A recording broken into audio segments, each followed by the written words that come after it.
Welcome to a tutorial of ProfLearn YouTube channel. In this particular video, we're going to look at IAL Physics Unit 4, and this is going to be a tutorial of the introduction of that unit and what you are supposed to do. So if you are new to ProfLearn YouTube channel, consider subscribing so that anytime I'm going to upload more tutorials, you'll be notified. So if you have not joined our Patreon page, you can be able to join now so that you can be able to download the PDF and the PowerPoint presentation you can be able to see here.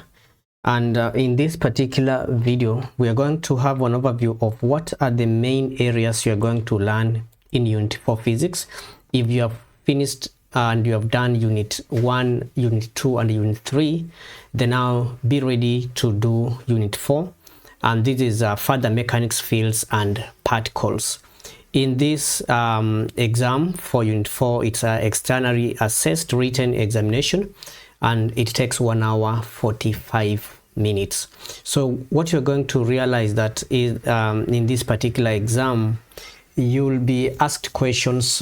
Few questions will be multiple choice, and then you'll also have open-ended questions. In this part, we're going to start by looking at introduction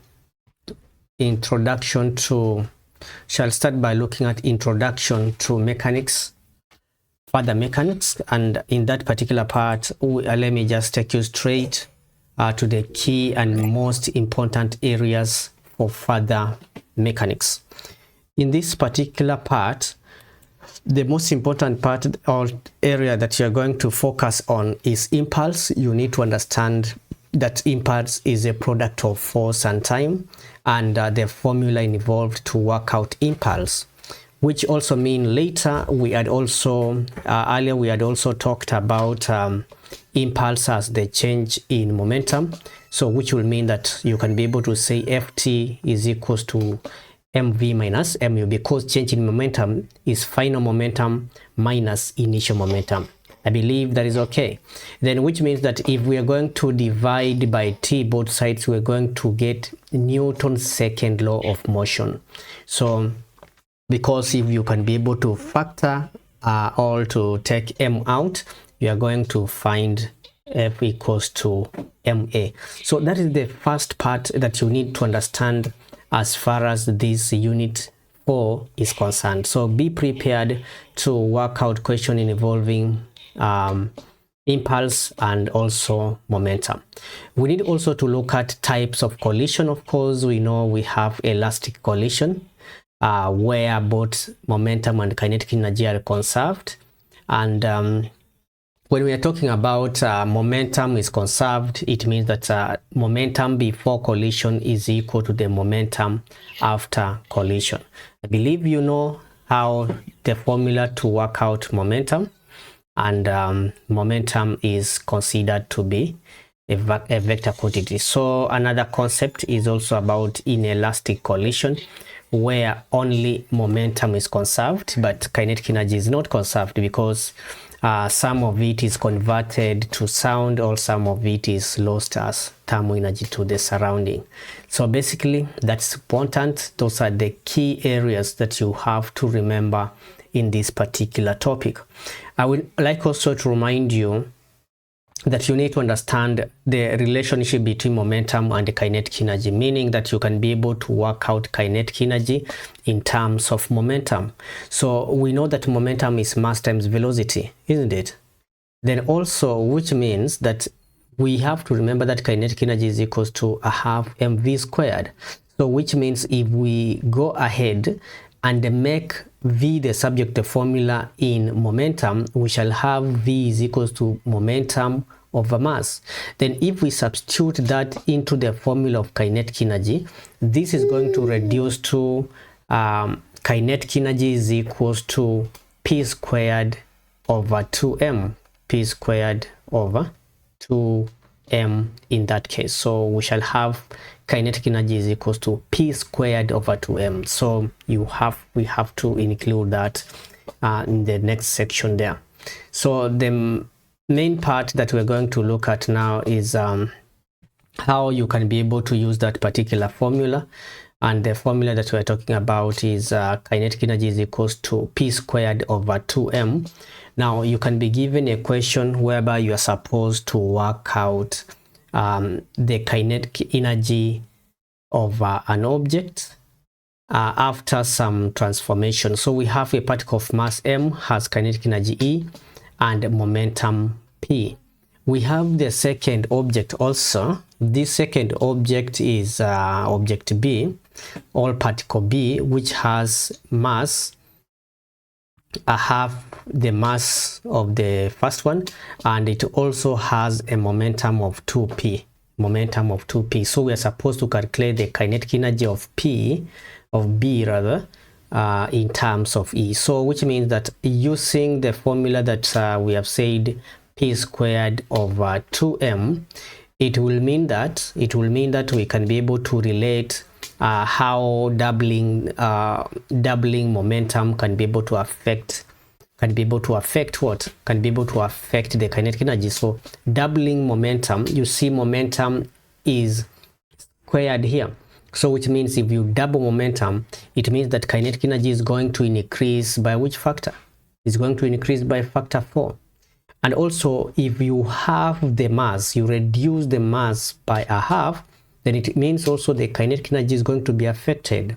But since mass is divided, then it means that if you reduce the denominator, it means you are increasing the kinetic energy in that case. So which means that we are going to have kinetic energy increases by factor 2 if you are reducing the mass. And therefore we can say now the kinetic energy of object B is going to be 8E of the initial object A. Let me say that if you are joining our ProfLearn YouTube channel right now, if you are new to our YouTube channel, kindly consider subscribing so that in time I'm going to do more tutorials, and more of these tutorials you'll be notified. Moving and continuing with this particular part, then I want to take you through how you can be able to approach more questions and more related exam questions. And in this case, we are going to say that this is going to be what? This is going to be, let's see, what is the next area? The next area we're going to talk about how, because you're going to see questions that ask you deduce whether the collision is elastic. And actually, first you need to understand what we mean by elastic collision. Elastic collision is where both kinetic energy and momentum is conserved. But since we know that in elastic collision, kinetic energy is not conserved, but momentum is conserved. So for both elastic and inelastic collision, momentum is conserved. So if we want to check whether a collision is elastic, we are going to focus on kinetic energy only, so that we can be able to confirm whether is this kinetic energy conserved. Is it the same before collision? Is this the same as before and after collision? So in that kind of question in an exam, if you are asked to deduce whether the collision is elastic, you need to calculate the kinetic energy before the collision and kinetic energy after the collision. And if you get that kinetic energy before is equal to kinetic energy after, then we can be able to conclude that that particular collision is elastic collision.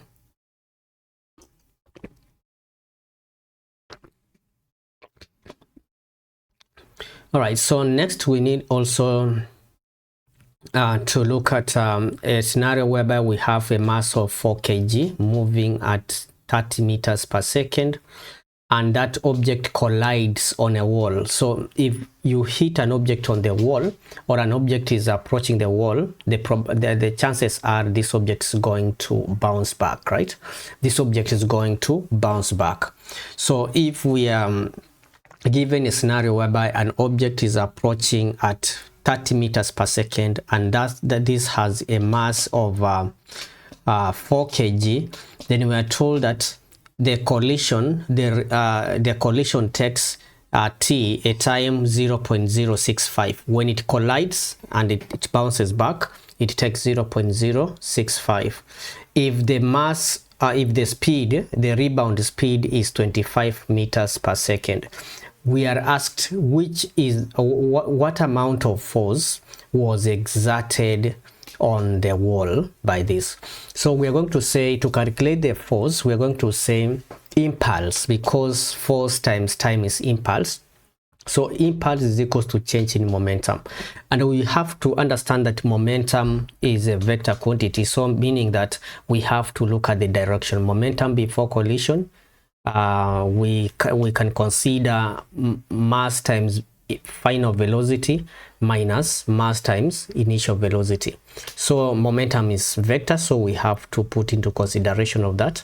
So we have force, which we don't know, times 0.06, which is the time, is equal to the mass is 4 times the final velocity is when it's going to the left, isn't it? So it approached, that is the initial. Final is when it's going to the left, right? So which means that this is going to be 4 times 25 minus negative. Momentum is negative, remember, because now the momentum will be the opposite direction than initial. The final will be in opposite direction than the initial, right? So we can be able to say 5 times 25 minus negative 4 times what? 4 times negative 30. So if you work it out, you are going to divide by the time that is provided there in order to be able to get the value of F.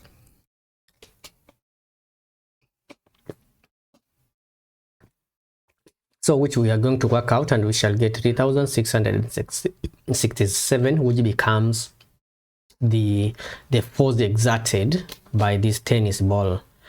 We need to move further and look at another area that's quite mostly tested, so that we can be able to know how do we approach different questions when it comes to bless you, different ways in which questions can be asked. And in this case, we're going to look at a scenario. We have a scenario whereby we shall look at collision in 2 dimensions. So sometimes collision does not happen linearly, because if objects are moving, one collide with another one will move upward, another one will move at an angle. So in 2 dimensions, you are going to look at momentum in the X direction and also in the Y direction. Now, for instance, we have here an object that is moving, which is going to collide with a stationary object. So this is a mass m1 of 19.1, and mass 2 is 19.1 as well, but mass 2 is stationary, so mass 1 will move, collide with it. Then now we can be able to say before collision, the only object that was having momentum is the first object. Don't forget that. The second object was stationary, so before collision, momentum before will be 19.1 times 1.7. And then after collision, now let's see how these particular particles are going to move. And that's going to be what? This one will be moving in that direction, it will change the direction. And this other one that we're having here, the angle at which it will move upward will be around 50 degrees. And then this one that we are having here, this one here, it will be moving. Yeah, let me just move this so that I can be able to illustrate that. So we shall have this object. Let me just draw that now. So this is moving at what speed? It's moving at 0.87 meters per second. And we have this object that is moving downward at 30 degrees to the horizontal. That is going to be v meters per second. So we are going to use the law of conservation of momentum in order to work out what is this velocity that we are having at this particular point. So if you are going to do this particular topic, if you are going to do Unit 4 Physics, IAL Physics, you have to know how to state the law of conservation of momentum. Quite basic concept that you must know. Momentum before collision is equal to momentum after collision. Quite necessary for you to understand. Total momentum before collision is equal to total momentum after collision. And in order for us to find V, here we have to consider we have to consider momentum in the x direction. Now look, initially we were having object M moving horizontally in the x direction, isn't it? So which means if it's moving in the horizontal direction, it means that we have momentum in the x direction, which is going to be 19.1 times 1.7 meters per second. But vertically, object 1 was not moving vertically, so momentum before collision in the vertical direction for this both object will be 0. But now I want to use momentum in the x direction so that I can be able to work out the value of v, and we're going to use the concept momentum before collision is equals to momentum after collision. So what is momentum before collision? It will be 19.1 times 1.7, right? 19.1 times 1.7. But this other second object was not having any what? Speed, so it's having 0 momentum. So using momentum in the x direction, we are going to say this 19.1 times 1.7. I'm not considering the second one because it was stationary, should be equals to. Now we need to understand that velocity for the red object in the x direction will be 0.87 sine of 50, resolving the components, and then this is going to be 19.1 times 0.87 sine 50, and plus object 2, the white object, is going to be also 19.1 v sine 30, because the angle at that particular point is 30, so velocity in the x direction is going to be v sine 30 degrees, which we are going to substitute here. So at this point now you've nailed it. So what is remaining for us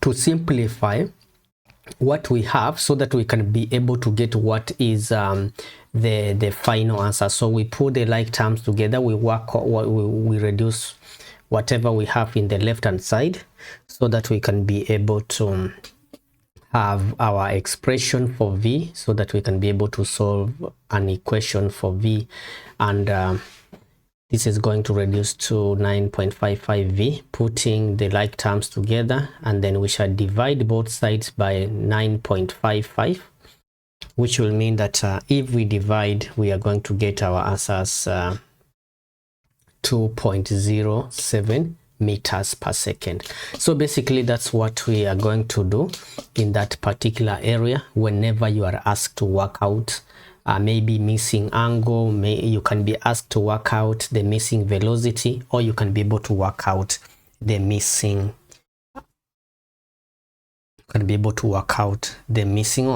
the missing mass.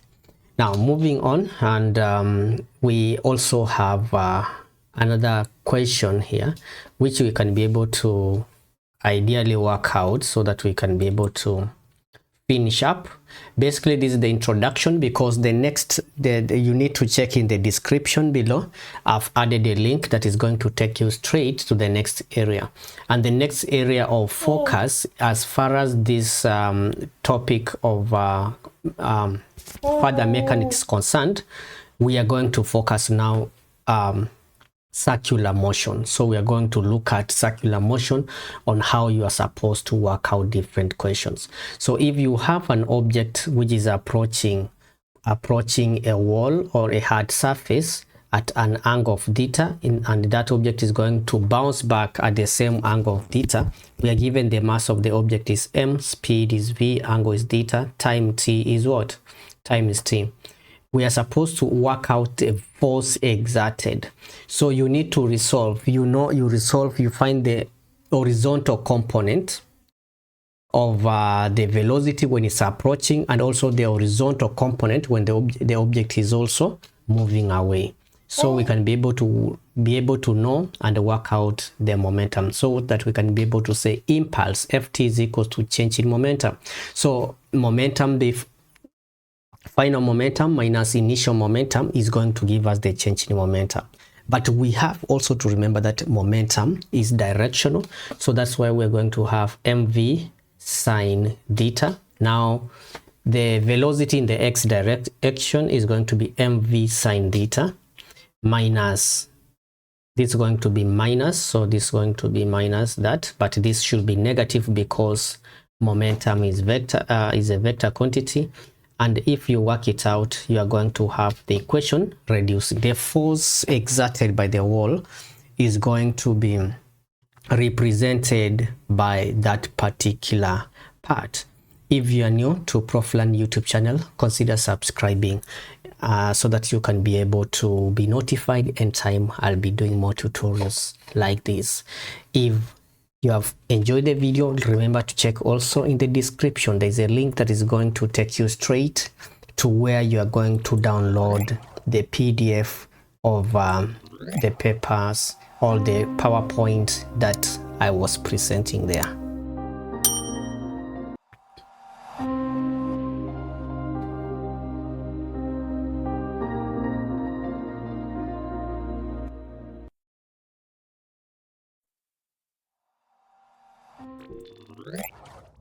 All right, see you in the next video.